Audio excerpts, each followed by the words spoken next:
In modern day society, social media is one of the most widely used forms of communication. It includes popular platforms such as Facebook, Twitter, Snapchat, etc.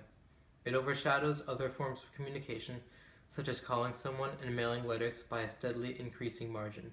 But why is this important in regards to language? Does it change it, and how so? To answer these questions, we have to look at the history of language itself. Language is the method in which we humans communicate in by either speaking or writing. Since ancient times, our forms of written and spoken language have had systematic and conventional elements in order to make the language successful. The order and rules make it possible for people to effectively communicate with one another. Without them, people would have their own variation of language, and it would, in a sense, be useless. We are not going to delve into the different types of languages, for example, the type of language Mandarin Chinese is, which uses a logographic system for its written language compared to American English, which uses words derived from letters from an alphabet system. The focus of our FOA is mainly around the evolution of the Western American English model of language. The first American publications came from the period between the late 18th century and early 19th century and were mainly published in London. After the War of 1812, there is an increasing desire and interest to produce a truly unique American literature and culture. From this desire, many movements came about, a famous example being Transcendentalism. As time continued to pass, many literary works have been in the spotlight. Everything from Edgar Allan Poe's poems to F. Scott Fitzgerald's The Great Gatsby are a part of America's literary history. In tandem with the growth of American literature, our language has also experienced changes, written as well as spoken. We do not talk or write the same way as we did 50 to 100 years ago, right? The words and punctuation and the way we use them have changed as well and are still currently changing. From Old English to Middle English to early modern English and now to modern English, our language has gone through many revisions. This has mainly been due to outside sources such as one country conquering another and the like, but now our language is changing for a completely different reason. This reason is social media. The availability and convenience of its platforms makes this method of communication very viable to a great number of people in the modern era. But why would this affect our language? To analyze an effective example of social media, we must first pick a medium in which to procure it from. The medium we chose to analyze is Twitter, an online news and social networking platform where registered users can interact via messages, as well as put up 140-character posts called tweets about anything the user desires. Users also follow certain other users which they want to be friends with and/or simply derive entertainment from the tweets of that user. Users' tweets usually contain one of many different topics, ranging from personal everyday topics such as "I am eating pizza alone" to posting web links for something either entertaining or important, to posting news such as school shooting in Louisiana this past week. A study done on the users of Twitter found that 45% of users are between the ages of 18 and 34, with 18% below the age of 18 and 38% above the age of 34.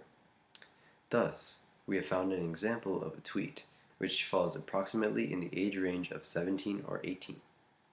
We know that it must fall in this range because the content of the tweet describes the user failing their driving test for at least a second time, and they must be at least the age of 17 to have taken their driver's test.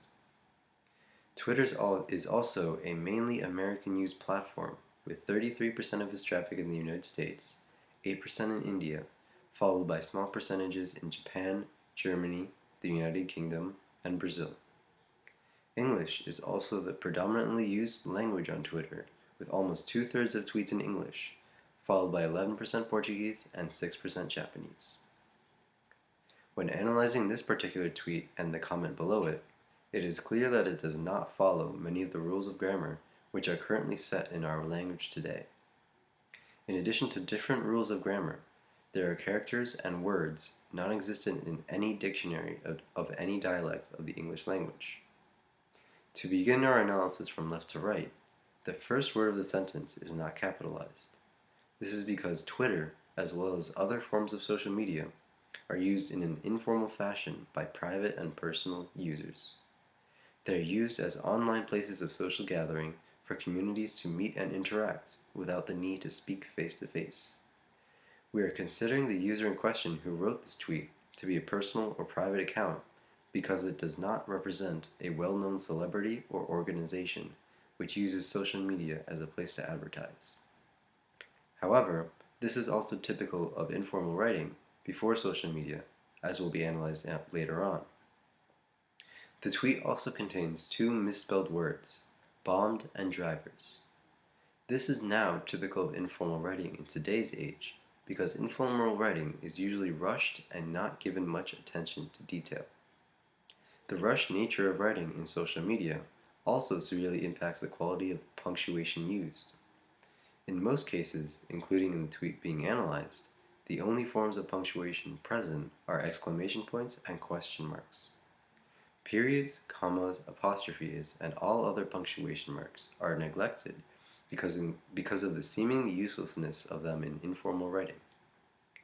The user writing a tweet can still easily convey what they want to say without much of the punctuation that is used in formal writing and proper writing.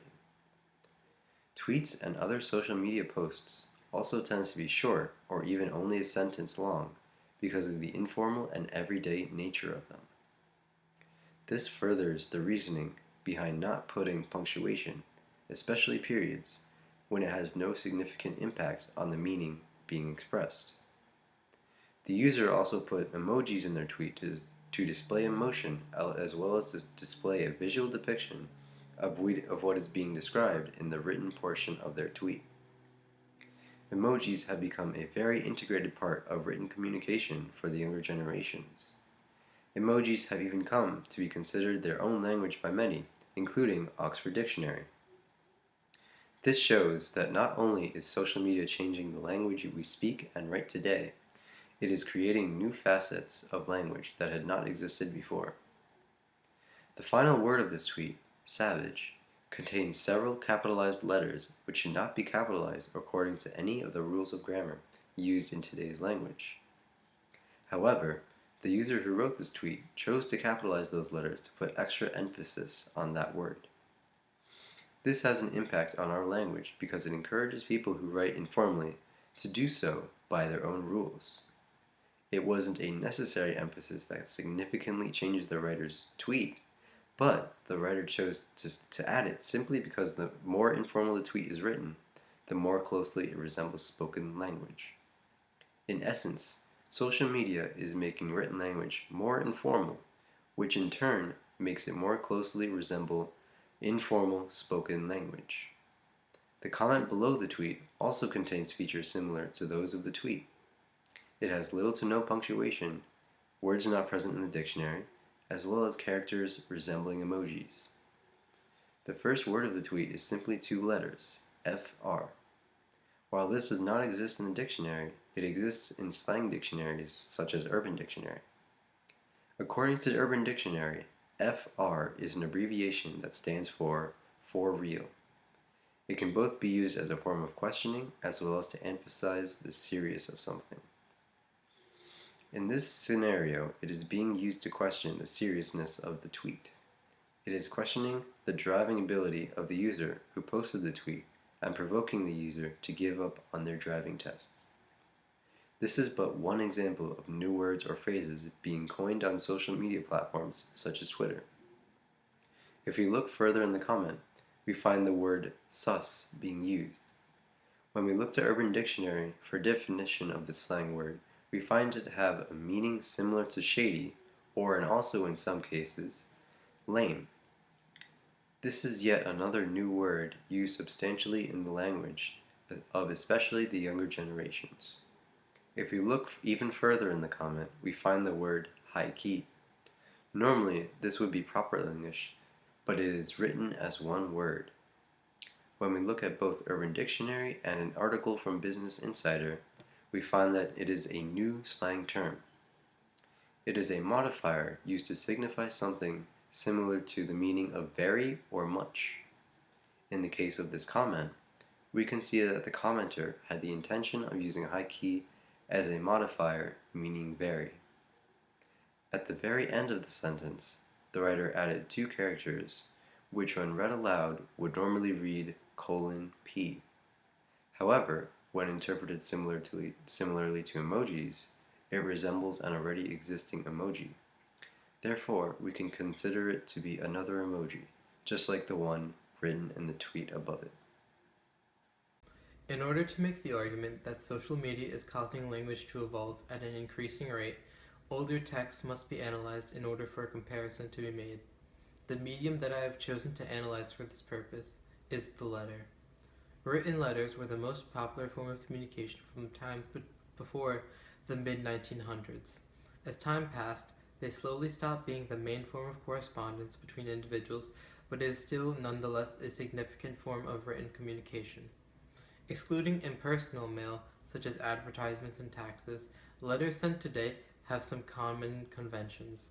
These include the heading, the greeting, the body, and the closing. The heading can contain the date, a return address, or any other relevant information of the same category. The greeting is where one gives their salutations, such as hello and dear. They can also relate to the body paragraph. One example is that one might receive a happy birthday if it is their birthday. The body is where the writer conveys the message or information the letter was sent because of. It is usually the longest part of the letter. The closing of the letter usually contains a form of parting such as regards and sincerely yours. Also like the greeting, they can relate to the body of the paragraph. A common example is get well soon if you're sending it to someone who is sick. The very last thing included would be a signature. The specific example I will be referencing in a letter by the American singer and songwriter Iggy Pop in response to a then 21-year-old fan named Lawrence after receiving a 20-page letter from her in 1995. It reads, "Dear Lawrence, thank you for your gorgeous and charming letter. You brighten up my dim life. I've read the whole effing thing, dear, of course. I'd love to see you in your black dress and white socks too.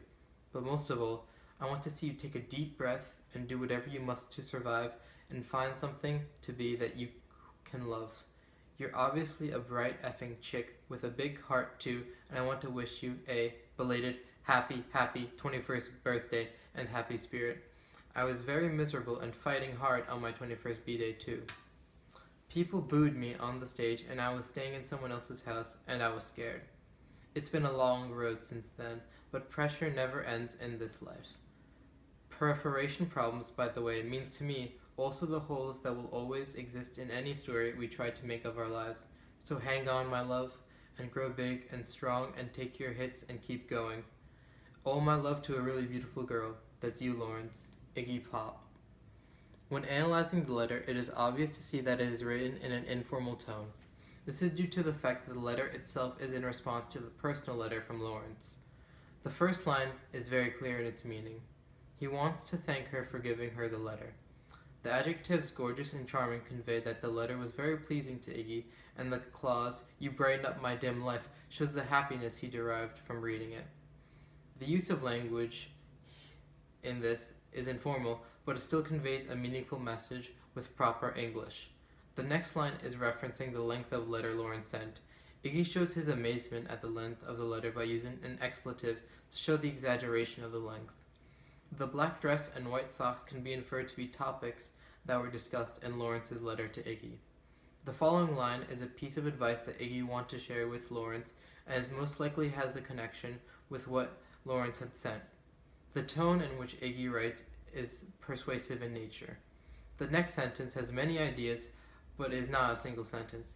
He again uses an expletive to show how highly he thinks of her intelligence and character. The way he connects the concept of being intelligent as well as caring is interesting. The W with a slash is shorthand for with and is classified as slang.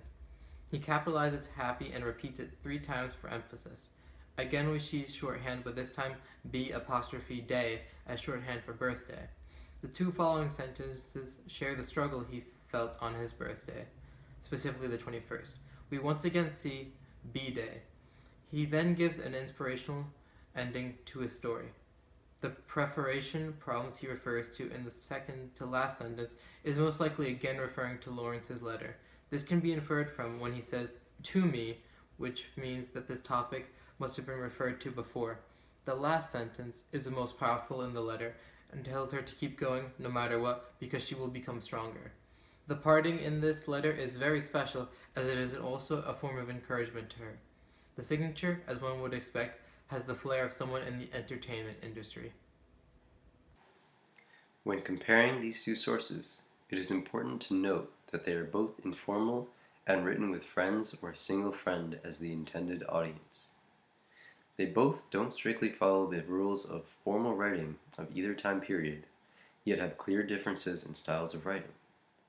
When we look at the tweet, we see many examples of improper grammar.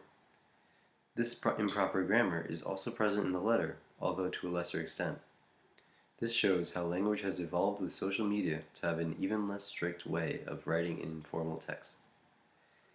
Social media has affected our informal writing so greatly because of the sheer amount of writing it sometimes requires. When users of social media frequently write new posts, they begin to write with less care and attention to detail. This leads to new words and phrases which allow for more efficiency when writing in order to allow for as much meaning as possible in as few words as possible. Thus, social media is a platform which is accelerating the growth and development of our language as we know it.